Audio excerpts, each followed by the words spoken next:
82. That's the nothing personal word of the day. It is Patriots Day, Monday, April 15th, 2024.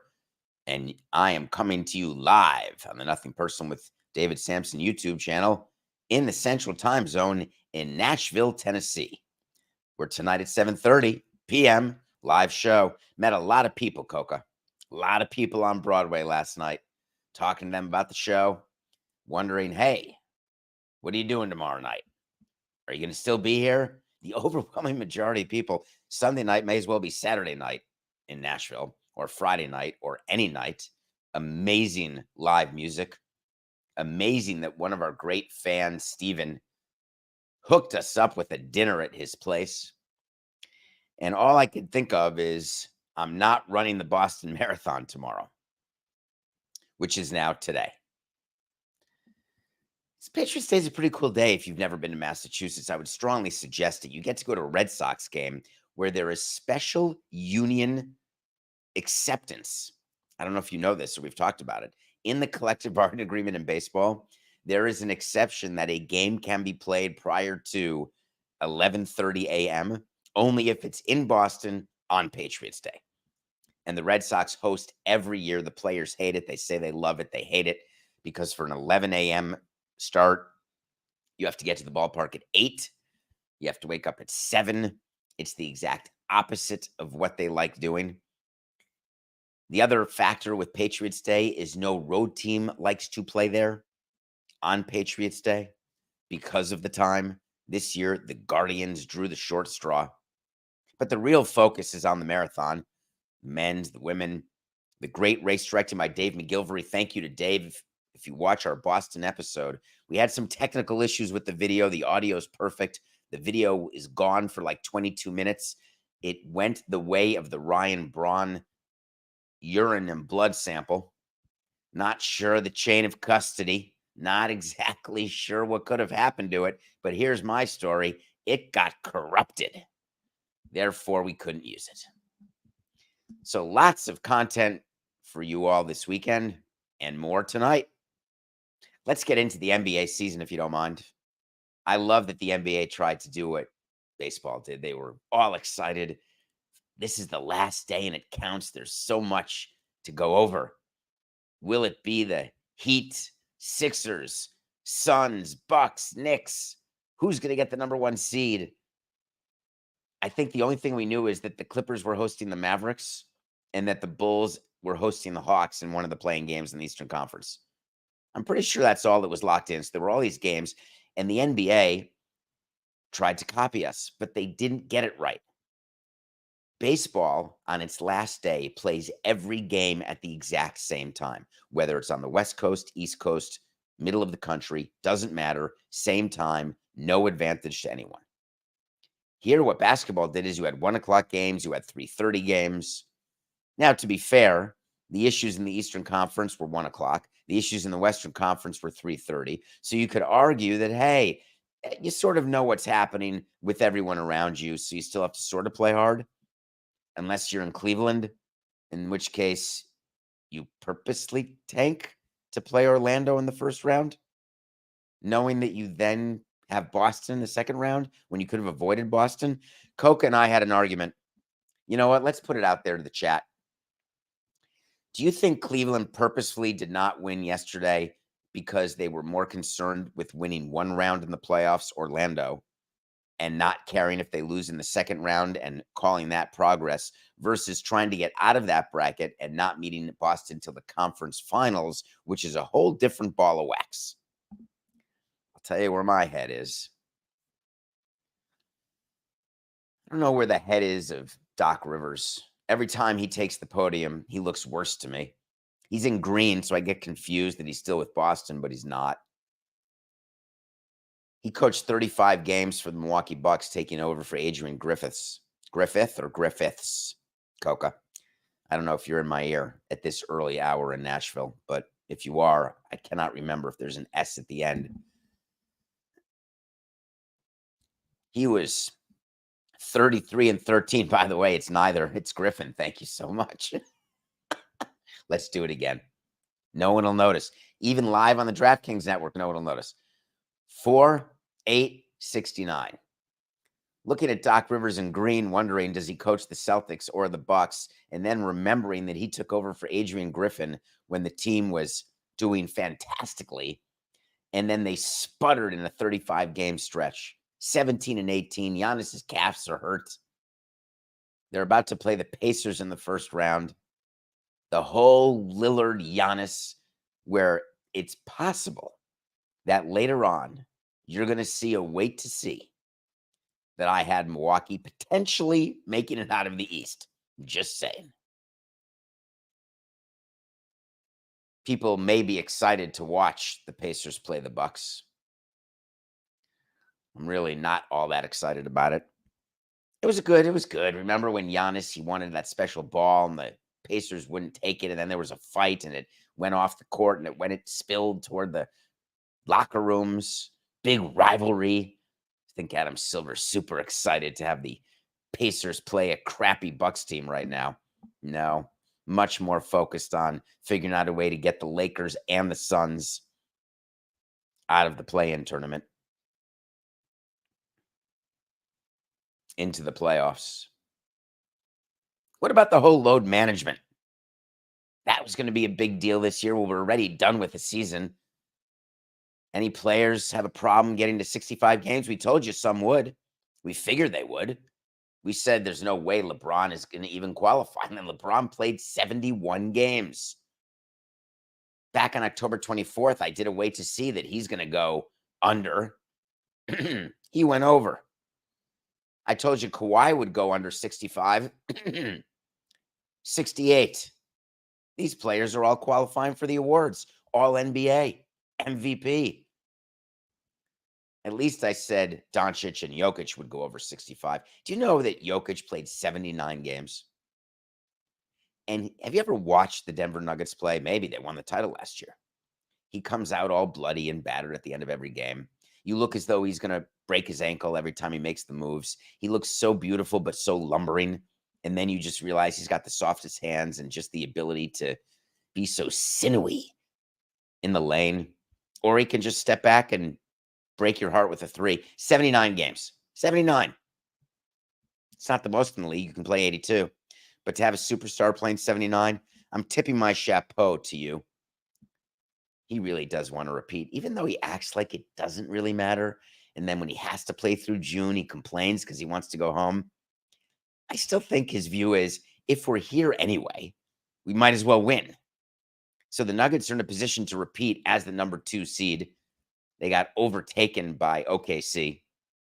The Thunder with SGA are the number 1 seed in the West. That means they get game 7 at home if they play the Nuggets in the conference finals. And guess what? Jokic doesn't care. I do not see OKC making it out of the West as great a season as they've had, which they have. To me, until someone beats Denver 4-7, this is going to be one of the great things that people with the microphone say. Hi, my name is David Samson. I'm an NBA expert, and I will tell you the following about these playoffs. Until someone beats the Denver Nuggets 4 times out of 7, you got to consider them champions. Do you get that? Does anyone get that? Yes, they're the reigning champions, and if no one beats them 4-7, guess what? They're going to win again. People will say that. Hey, you got to beat them 4-7 times. Who's going to beat the Celtics 4-7 times? Could it be the winner of the losers bracket of the play-in tournament? Here's what Boston's preparing for. The Bulls and Hawks are going to play, and there's going to be a winner, but they don't make the playoffs quite yet. They still have to play the loser of the 7-8 game, which is Sixers Heat. So Sixers play the Heat, and the winner gets to go to the Garden and play the Knicks. Believe me, they'd like to win that game. The Heat and Sixers are playing to win the play-in game Wednesday night, 7 p.m. Eastern. You may want to watch it, because if you win, you get to play the Knicks. If you lose, you got to play again at home.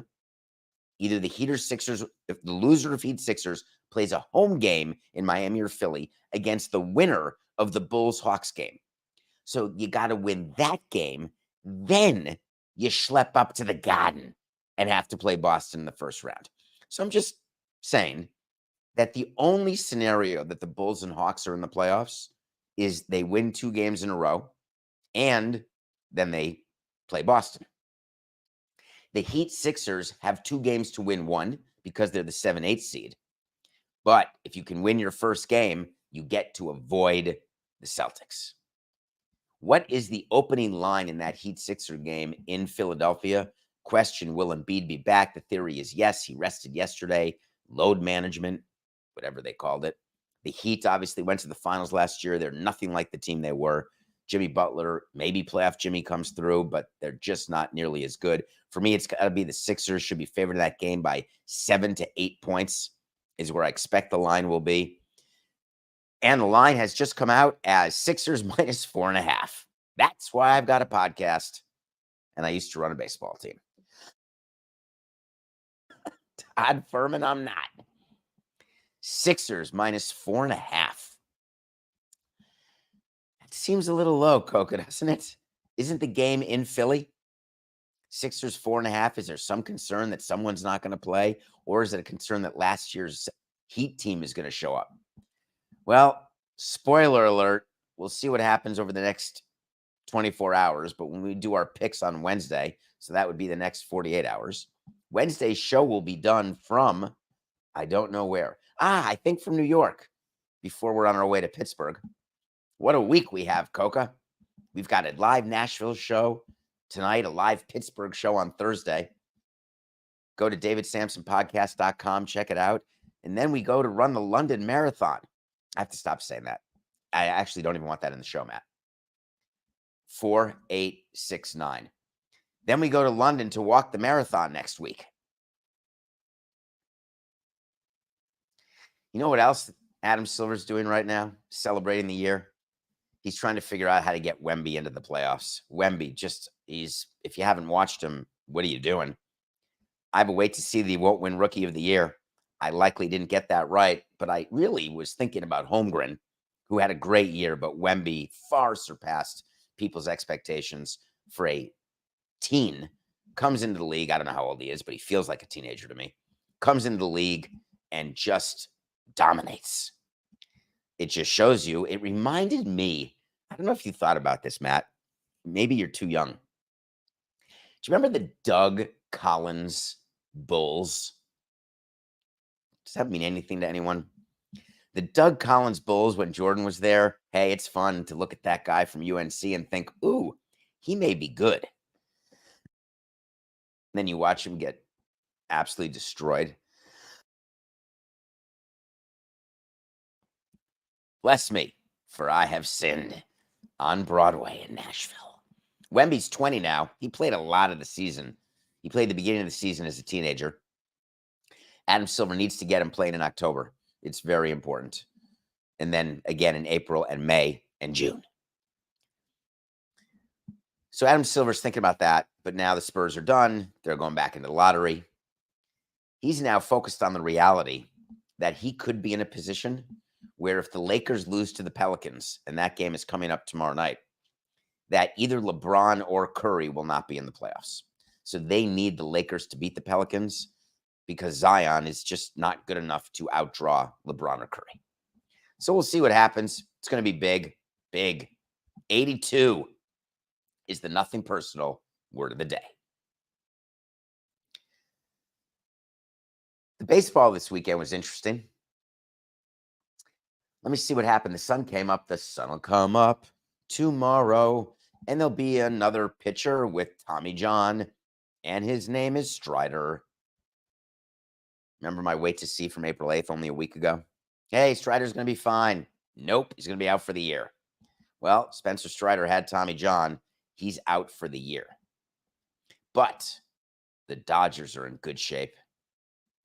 Dodgers hitting well. Ohtani moving forward past the gambling scandal. Totally honest with us that everything's fine. Baseball is going to quickly conclude. There's nothing to worry about pre-2021, pre-2018. It's all good. And I hope and believe it is. He's been dynamite at the plate. The Dodgers, as we told you, they're not going to win 150 games. They actually lost last night to the Padres. We've got some concerns about their pitching.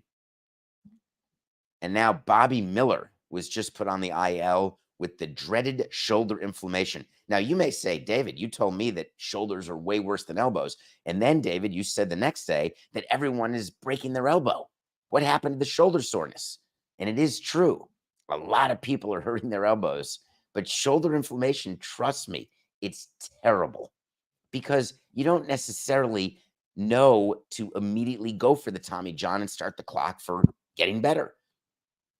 You do a little injection, maybe a little PRP, do a little rest, then you try again, and I would go up to a player who had a shoulder irritation or shoulder inflammation, and I would just walk by and I go like this, hey, give me one of these. If you're not watching, I'm doing like a David Samson I can't dance move where I'm doing that shoulder that you can really do it well. Hey, just for me, one of these, would you please? They're like, Samson, keep it moving. It still hurts. Dodgers, they've got pitching depth problems. It's good that we heard from Clayton Kershaw. I forgot he was a Dodger. He chimed in and said, hey, I have no idea why players are getting injured as he's recovering from injury. That was good. I think it's because, Coca, I think it's because the balls are all wrong. I think that's the reason. It has to be. Players are always very good at telling us. Remember that guy Fairbanks with Tampa? The Mensa member who said, oh, the humidor in Colorado is all screwed up. That was good. That made me laugh. That got a lot of attention. You can tell the credibility of the critic by the amount of tension. It's directly correlated by the amount of attention the league or the actual team gives what the player says.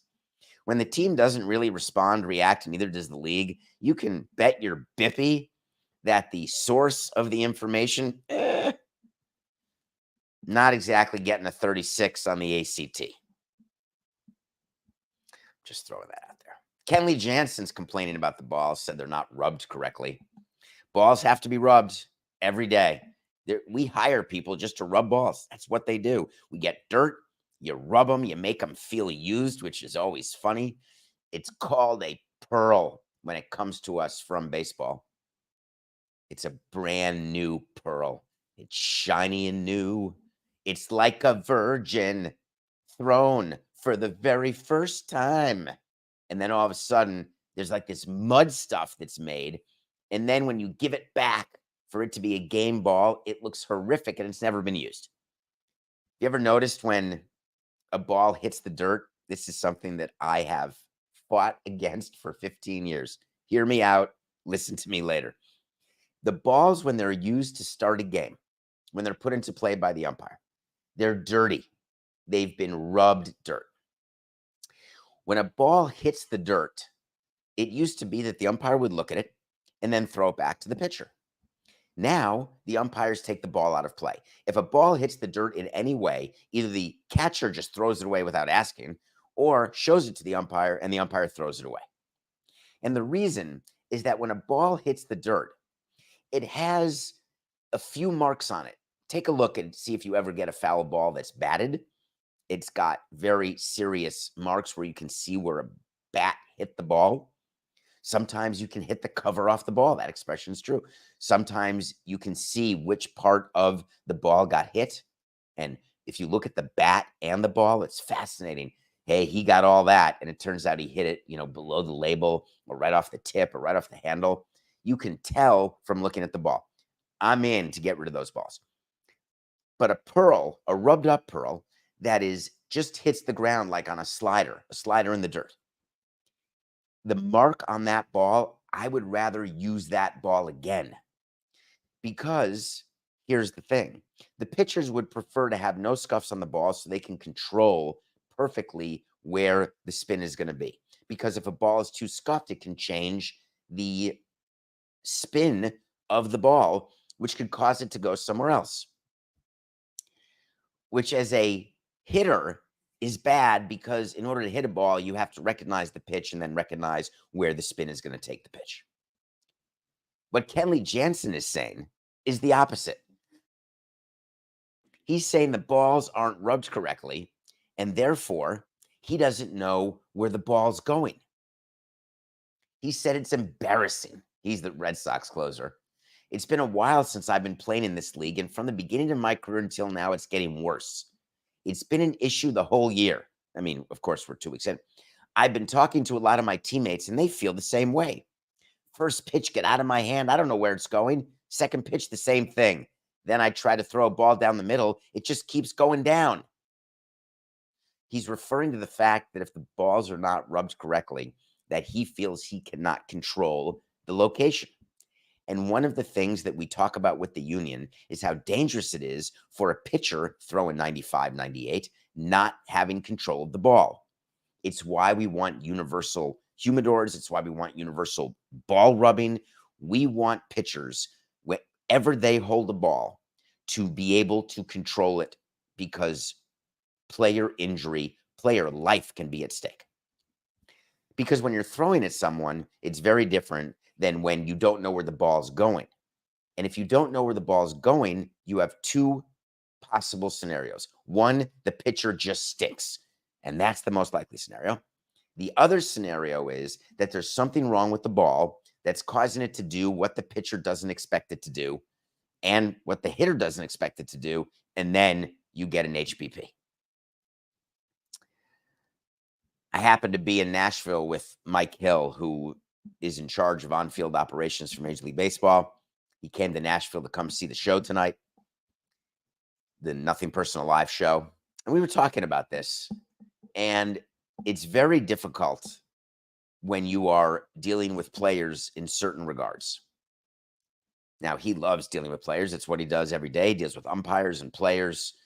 But even as a president of baseball operations, when he was dealing with players, dealing with player complaints, you have to understand that the majority of player complaints come out of the players' results. It's very rare that someone throws a 2-hit shutout and then will call the league and say, by the way, the pearls are bad, or the umpiring was bad, or the field was bad. But when you're in and you pitch 1 inning, 4 hits, 3 runs, you just wait for the call. Hey, the ball, my arm, something. It's a very cynical way to go through your career, but it's the exact way I thought. When a pitcher gets lit up, there's going to be a reason. Professional athletes tend to have excuses, or sometimes it just happens. I mean, for example, what do you think Blake Snell is going to say? He's going to have to give you something. His great debut for the Giants. Remember when he only went a couple innings? And then he had his second game. He gave you 4 innings. Way to go. 7 earned. 2 home runs against Tampa. Blake Snell couldn't even do the 5 and dive. He went the 4 and not thrive. I'm not rooting against Blake Snell. He had to take a pillow deal. I'd like him to leave Boris. That would be interesting. But what if Snell realizes that really what Boris thought he could get for him, Snell knew in the back of his mind, NCTP. That's what I think happened. For Giants fans, don't panic quite yet. I mean, nah, not yet. Soon, but just not yet. Congratulations to Jackson Holliday. Finally got his first hit yesterday. People were getting scared. I wanted to just talk about this, Coca, if you don't mind. I've been asked this maybe at a live show and maybe on one of the radio shows I did. I don't remember which. And it was a pretty simple question. This is not so you want to talk to Samson. This is just something that happened. Hey, how does the front office look at slumps? Jackson Holliday was not in a slump. He started his career 1 for 15 with 9 Ks. Not fantastic. He had been hitless until yesterday. As a matter of fact, we lost a pick of the day because he didn't get a hit when I thought he would this weekend, but he did finally get one on Sunday. Ground ball through the hole to right field. Teammates happy. He's happy. Everyone's writing about, is he pressing? Is he not pressing? Is this bad luck?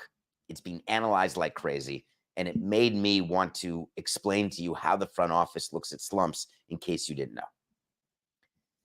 We don't look at 0 for 15 or 0 for 30 or 3 for 40. What we're looking for is how the player is dealing with the 0 for 15, 0 for 40, or 3 for 40. When a young player comes up and starts off badly, we are going to learn a lot about that player. I don't root for it, but man, I want to get adversity out of the way as quickly as possible. Think about it. I tried to run a team the exact opposite way that I tried to run a family. Family, no adversity. oh God, adversity comes. Oh God, what do we do? No. I want to give players adversity right now. I want to see how they deal with it, to see whether they've got a big league brain to go with their big league talent. A big league brain matters. Are you throwing helmets around? Are you being rude to the clubbies? Are you not showing up to do your work? Are you not doing your work at all? Are you playing the field worse than you were playing the field when you were hitting 350 for AAA? We are looking at body language. We are looking at anything other than the fact that there's been no production. And so the follow-up question is always, yeah, but David, at what point do you say it's hurting the team? At what point do you not play someone who's slumping? And that's when we go to both track record and we go to cover our ass purpose. When we know that Jackson Holliday is our number one prospect, we know he's the number one prospect in baseball. We know that it is headlines that he's been called up. An 0 for 15, an 0 for 20, an 0 for 30. We're going to give him a blow on a Sunday, but we are playing him 6 days a week. We're putting him in the lineup, hard stop, because there's no way that we're going to admit that our evaluation of this player was wrong because of a 30 at-bat stretch. Now, 0 for 80, we're going to sit him. That's extreme. Not going to happen. But an 0 for 15, an 0 for 20, an 0 for 30, what we would likely do, even for a hitter like Holliday, if he had not gotten a hit Sunday, we likely would have put him in a position to be able to call a little bunt. Little bunt single to get off the schneid. Third base playing back. First baseman playing back. We'll take a look. We'll give him the sign. Little nose, chin, ear, nose, chin, ear. If he doesn't remember the signs, we'll probably just yell bunt. We just want to get him. It's what you can't do when you're against a no-hitter and you don't want to break up a no-hitter with a bunt, because then all your players are going to get thrown at. It's perfectly fine to bunt for your first career base hit, because once you get a hit and you're the type of player that Holliday is, the view is that you're going to get a lot more. So you do give a runway to a prospect, depending on the prospect. To a free agent signee, you give a longer runway to. The people who don't get the runway are the fringe players. Even the Marlins Garcia. He's had a very long runway. He's had a terrible, terrible contract with the Marlins, but they're going to keep throwing him out there and say, please, what are we going to do? Release you? Yeah, they need to. Rendon is getting the longest leash ever. He'll hit eventually. Maybe. Will he? We can't release him. We owe him so much money. Should we? Maybe. But those are the top end free agents for those specific teams. If you sign a guy to a 2-year, $20 million deal, and he starts off in the 0 for 60 range or 1 for 60, you're just not going to play him. And you're going to get permission from your owner to not play him. So it really is different depending on the player. For Holliday, I expect him to keep playing for sure. All right, when we come back, I watched a brand new movie on Netflix that I want to talk about. And then the Masters results came in. And I think something's happening that is well worth discussing. And we will right after the break.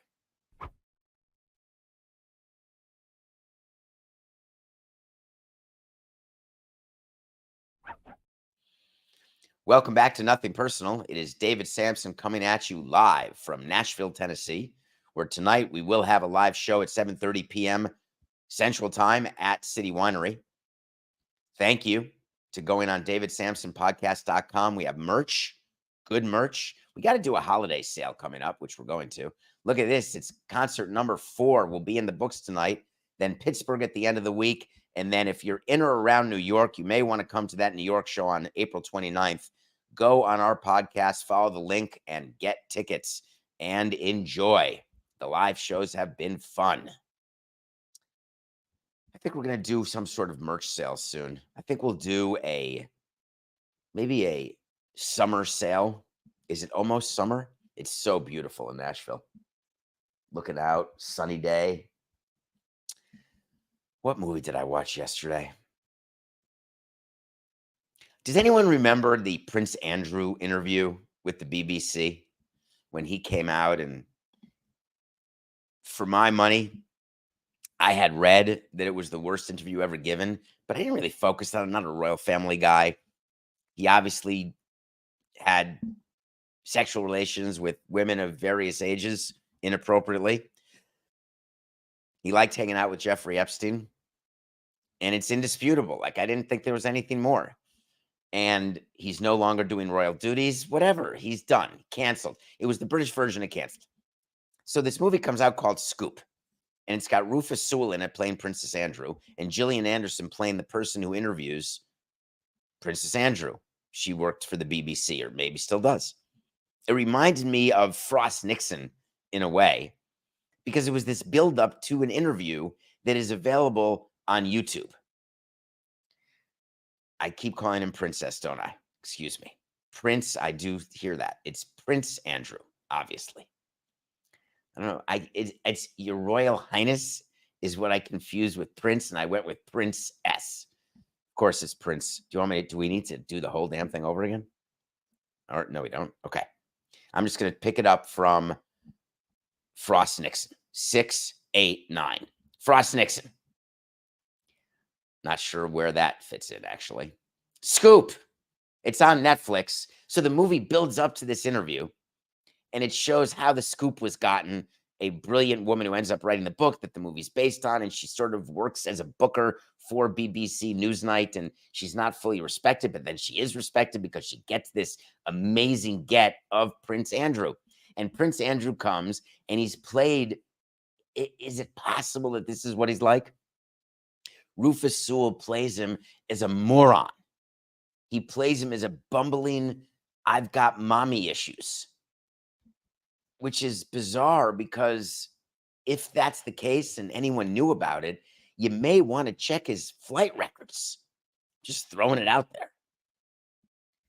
I found the movie to be interesting, except it caused me to do another 49 minutes on top of the running time. I watched the movie, then I watched the actual interview.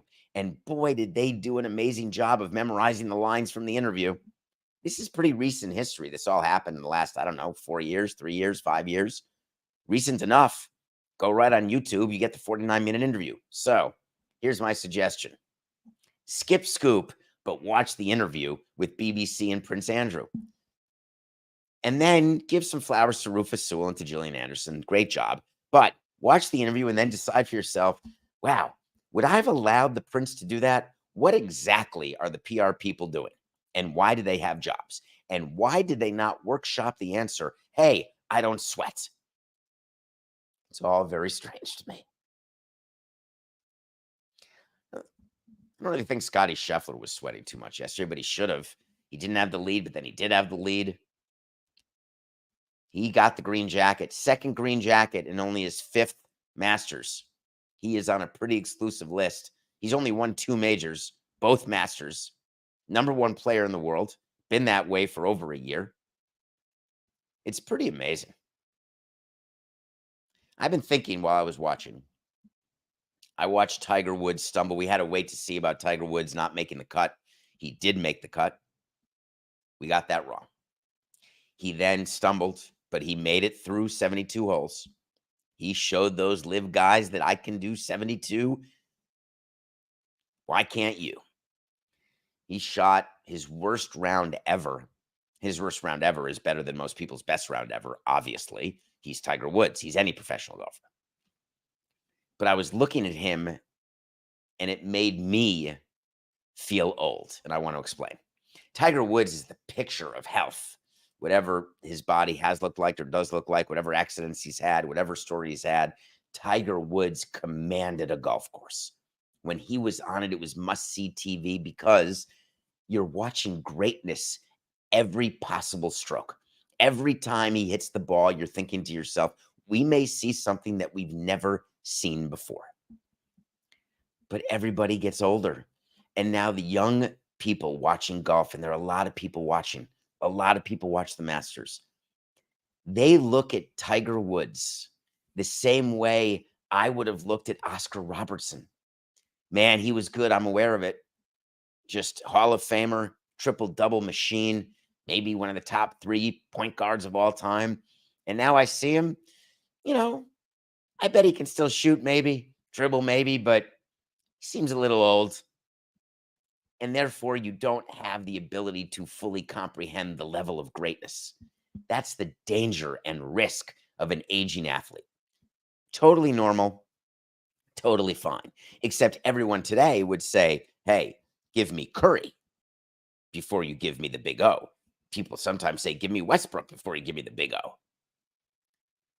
Are people saying, give me Scheffler before Tiger? From a skill standpoint, you have to. He's 27 years old. He's a kid. He's the fourth youngest guy ever to win 2 green jackets. That's 2 green jackets already. And you're talking about Tiger's about to be 50 years old in like a year and a half. 50. What are you doing at 50? Not being the best golfer in the world, I can promise you that. Did you know the Masters that CBS does not pay broadcast fees to do the Masters, and they can only do 4 minutes of commercials? Have you noticed how different it all is? How different the broadcast is, and it gives it this gravitas, and how great the Masters is showing you how cheap their concessions are as a way to say, hey, we're in charge. We don't even have a concessionaire. It's just our people. It's quite a scam they have going there, wanting us to think that they're the nicest people in the world. These people who run Augusta. Sorry, Coke, I'm giving up my even possibility of playing Augusta, but just a few thoughts here. Appreciate the fact that you don't want to charge rights, trying to keep it pure. Except you guys trying to keep it pure really has quite a different meaning for me than what it does for you. And I have a hard time getting past that. I'd rather you became capitalists and inclusive capitalists. I think that would be a way better story than the purity of your tournament, which of course I watch.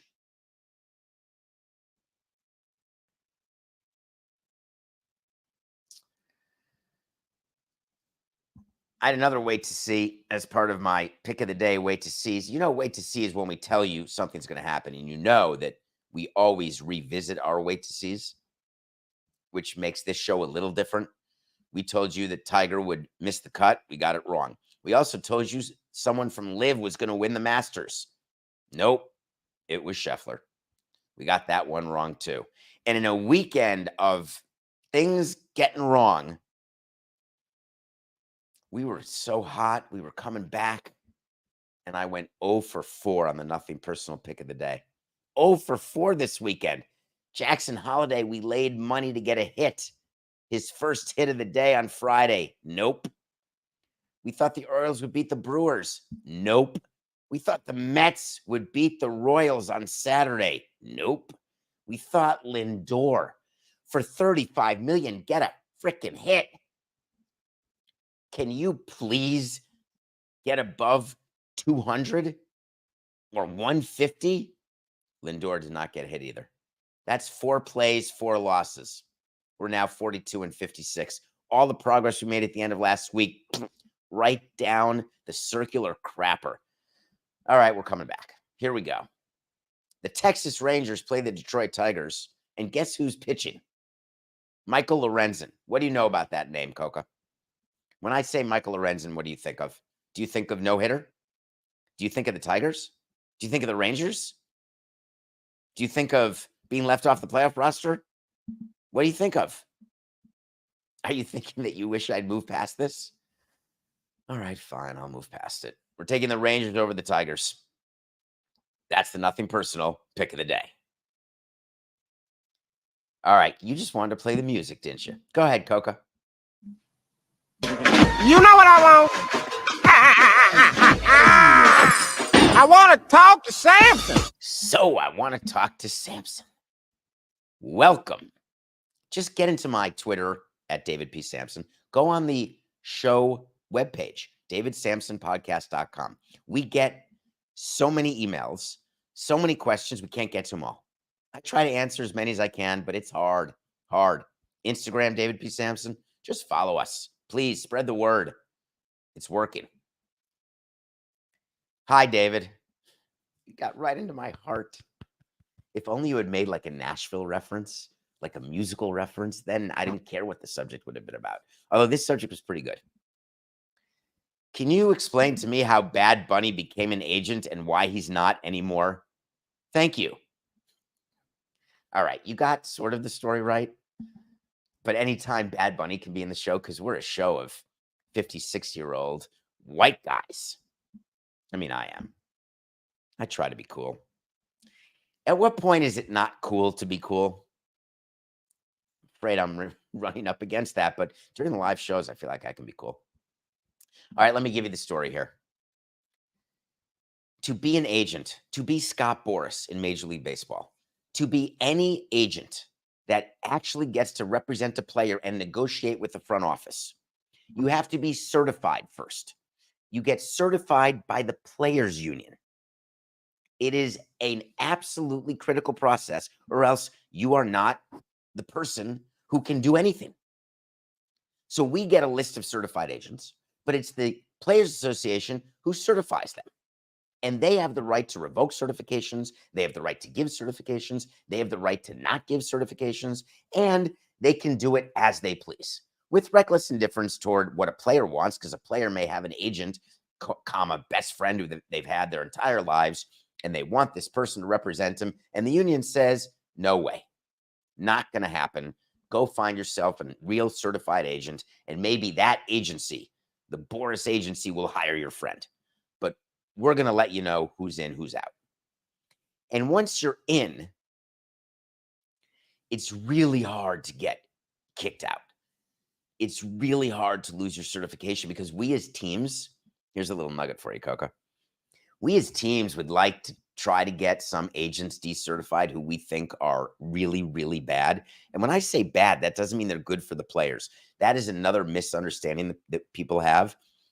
Front office management. I am okay going against worthy opponents.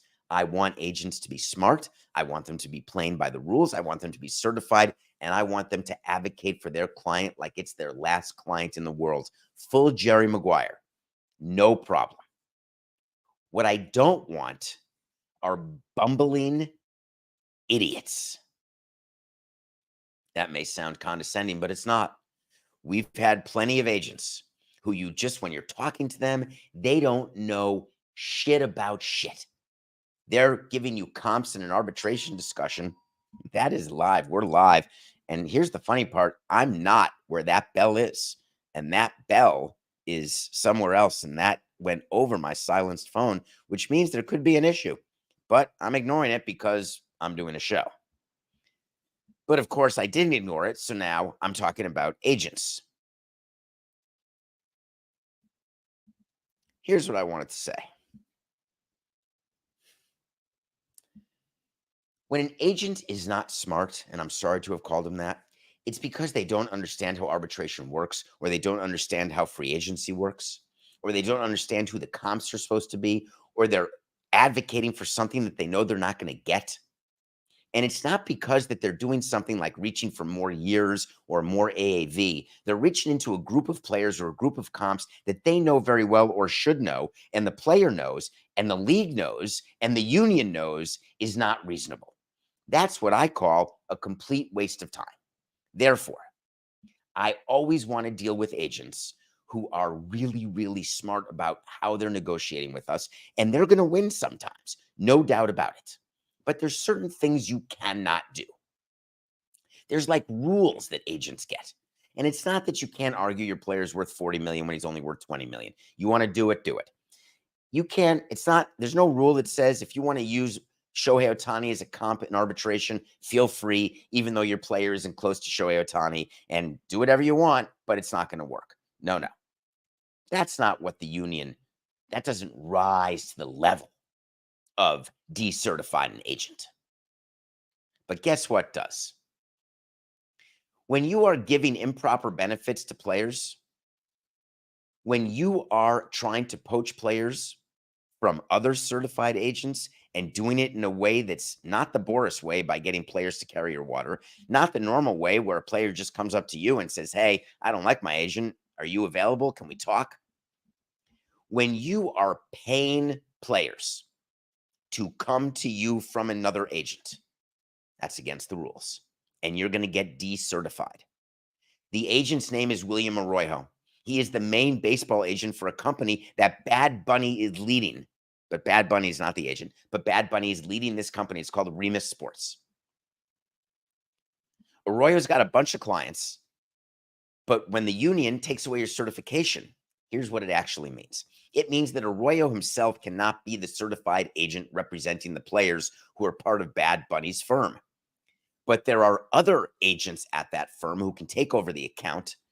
So baseball did not decertify Bad Bunny. They revoked the certification of William Arroyo, which gave Bad Bunny a chance to give you the quote of the day. At Remus Sports, we uphold the highest standards of professionalism and integrity of our industry. Out of respect for an ongoing process within the context of the MLBPA agent regulations, we will refrain from making any comments at this time. We remain committed to continue serving our clients with excellence. That was their quote. Doesn't really address what happened with Arroyo, does it? They're going to make Arroyo out to be the rogue agent. I think that's what's going to happen. I think they're just going to fire him and he's going to disappear, even though he was the one representing the majority of these clients. But they're just going to disappear him. He's going to go like the way of the interpreter. It's going to be sort of funny how they do that. They'll tourniquet that limb. See you later. And they're going to be right back representing players. But it's only Arroyo that did it. And no one knew. No one in the agency knew. So here's how it works within an agency.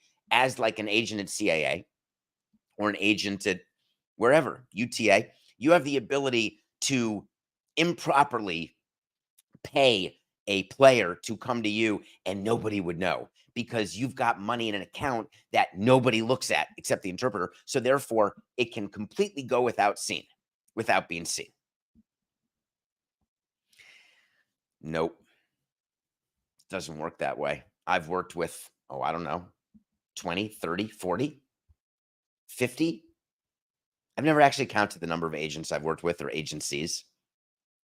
There is very little that goes on that the head agent doesn't know about. Now, they claim when there's issues going on in the Dominican, or there's issues with fake names or bad payments or false payments, there are ways that you can separate yourself. But does that mean that anyone in the industry thinks that they don't know what actually went down? Agents, by definition, they're very controlling. Very, very controlling. It would be like me telling you, we traded that guy? I had no idea. They run the baseball side. I don't know about it. Would you believe that? Wait a minute. They have all-you-can-eat seats in Section 201? That's amazing. That wouldn't happen without me knowing it. I'm the president of the team. I have to know it. When you run an agency, you know exactly, we have a new client. How'd that happen? It looks like our petty cash account has gone down by $500,000. And wait a minute, I didn't realize we bought a Lamborghini. Do you get where I'm going with this?